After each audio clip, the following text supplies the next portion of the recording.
But what I'm going to be doing is some videos on this 6.0. We picked up this 6.0 out of a 2014 police pursuit vehicle. I don't know, I think it's an L77, but we're going to basically be building it as an LS3. It's got the square port heads on it, 58 tooth reluctor wheel on it. It had a T56, or I'm sorry, it had a 6L80E transmission behind it that came out of the same vehicle. We got a low car shifter that mounts in the console. It's going to be going in my 70 Chevelle. All this is going to be going in my 70 Chevelle. So we'll be working through fitment stuff, and we'll do some videos on that. With this 6L80, it's got the low car console shifter, and it's got the paddle shift options. So we're gonna see if we can get that paddle shifter hooked up. But for this, it's gonna be the Brian Tooley Racing Stage 2 kit, and it's the, I think they describe it as it's the LS3, L77, L76, and L99 LS motors that this Stage 2 kit will go in. It takes care of your cam, your lifters, valve springs, keepers, push rods, and if you've got the variable valve timing on your motor or the DOD stuff, you will have to purchase an additional delete kits for those so that you can run this Stage 2 kit in this motor. But like I said, we're going to be building this as if it's an LS3. It's got the 823 heads on it, so square port. We're going to stick with them, and basically going to be doing the top end, pulling the heads, that kind of stuff. Not going to be messing with the bottom end. We've been told by several people that, you know, you pull the bottom end apart, you let the magic out. So we're not going to let the magic out. It's got less than 100,000 on it. So we're going to be pulling the pan though, and putting the 70 Chevelle LS swap pan on this. That's about as much as we're going to get into the bottom end.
So we'll start off here at the back of the motor. One thing I did want to show you that I didn't mention was that Speedway Motors has this adapter plate for your engine stand. You remove the old arms that stick off, and then you bolt this plate to it, and it's for LS motors. And it'll even give you enough room to leave your flex plate in here, around here. That's what I had on there, removed it so that I could reseal and put a new crank seal in the back of this motor. But it's pretty easy. It gives you quite a bit of space. It's kind of nice. But so here we are, got it all torn down. A lot of this stuff we're not going to use, but cam's out of it. Man, that was a pain. I'll kind of give you an update on that. But pulled it apart. The bottom end on this thing was sweet. I mean, hardly any issues with it at all. I mean, it looks clean. I mean, the cross hatching in the cylinders, no ring lip. I mean, couldn't have been happier with this. So, you know, we're going to continue on with this upgrade kit from Brian Tooley. And, you know, we'll show you the process as it goes. So what I'm going to show you here, once I get this camera set back up again, is the process for this reseal of this back crank seal. There's a tool that you can use that lines that thing back up again. But then there's also, you know, the seal insertion tool, which is pretty slick. So I'll get that all and I'll show it to you, and we'll start moving. All right, guys, see if I can get through this without going through a coughing spit. Been going through a cold thing, and you know how that goes. But anyway, removed the rear crank seal cover. When you remove that, it's, you know, 10 plus bolts. Once you get that off of there, you knock the old seal out, you clean the surfaces up. You know, when you get the timing seal, or I'm sorry, the crank seal gasket set, it'll come with, this is the old seal, and I put this back in it again, but it'll come with this plastic thing in there. So once you get everything sealed up or cleaned up, place your seal in there like it's supposed to be inserted.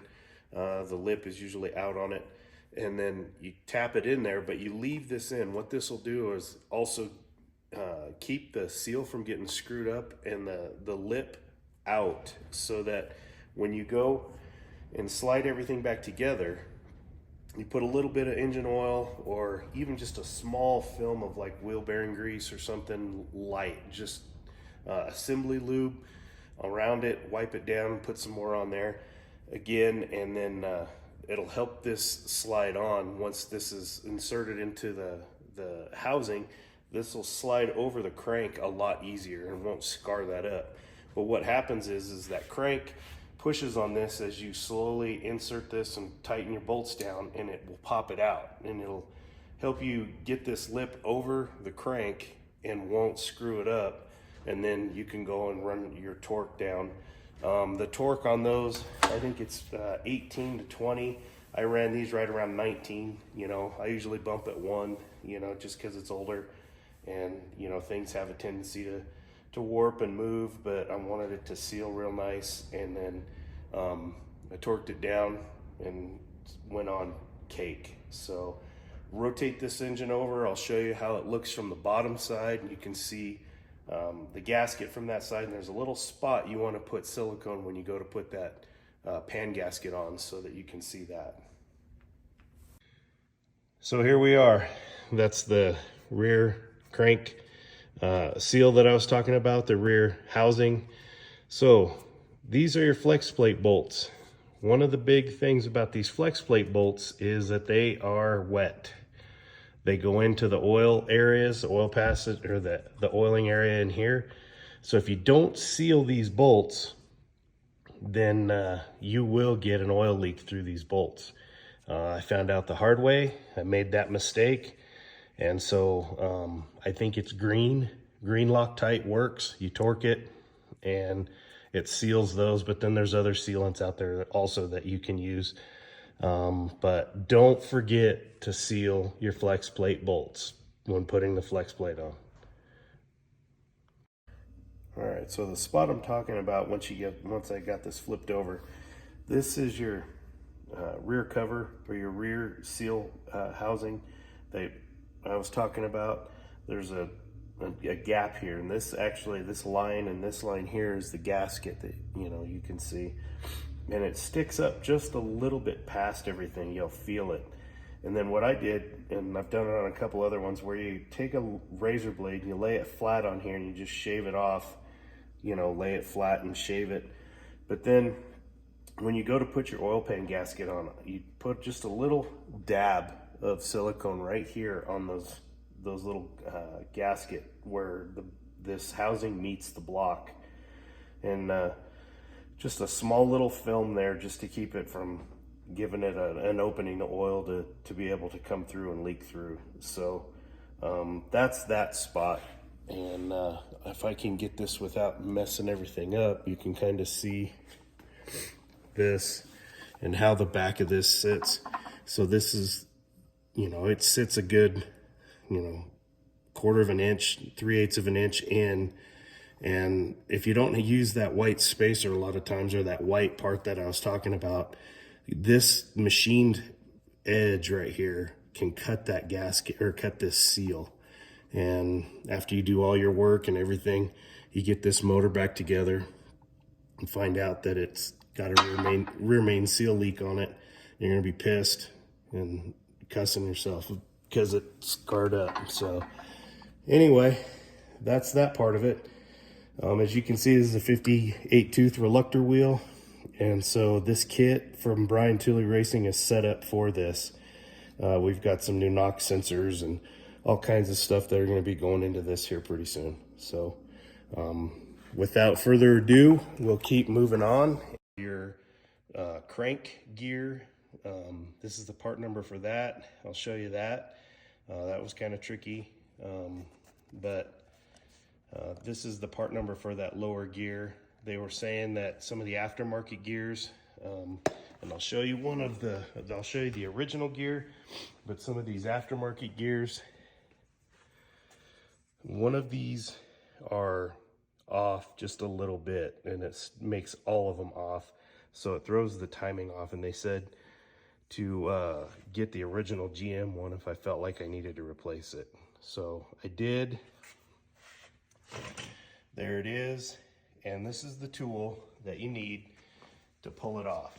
So it gets back behind the gear like this and pulls it off, but you need an extra piece.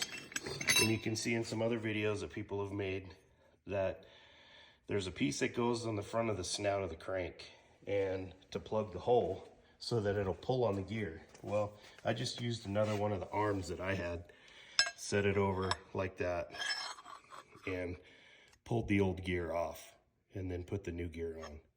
So there's that.